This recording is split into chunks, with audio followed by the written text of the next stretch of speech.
โกรธยามใดเขียดยามใดก็ส่วนว่าเฮามาเลิกกันโทพอสะน้องจบสะน้องบ่ขอไปต่อด้วยกันเมื่อคิดไม่นานแล้วว่าสิไปอยากได้เพียงสาเหตุผลหักของเฮาที่ถนอมมานานคงถึงวันหมดอายุน้องเมิดคำสิว่ากอดขารังอายบ่อยู่บอกให้หูคำเดียวว่าพอเด้อพ่อก็พ่อเธอไปต่อและมันฝืนใจอายพ่อก็ได้น้องยอมให้อายได้เสมอคือเขียนหักด้วยการที่ทานไฟคนใหม่เดินผ่านไกลก็เบลอเขาคงกดดันเธอไอเร่งเทียน้องโจบจากใจ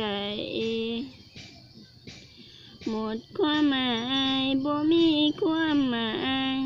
สิเฮ็ดจังใดใจของอายบ่อยู่เจ็บหลายอยู่เสียใจอยู่แต่บ่ฮู้สิรังจังใดก็มีแค่คำว่าฮักผู้กันฮักขาดสวรรค์ก็ทิ้มกันง่ายๆความจำบนเส้นทางใจคนจำก็คนเจ็บก็หูน้องเมิดคำสิว่ากอดขารังอายบ่อยู่บอกให้หูคำเดียวว่าพ่อเด้อพ่อก็พ่อ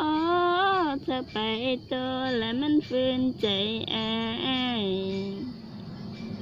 พ่อก็ได้น้องยอมให้อายได้เสมอคือเขียนหักด้วยการที่ทานไฟคนใหม่เดินผ่านไกลก็เหลือเขาคงกดดันเธอไอเร่งเทียน้องจบจากใจ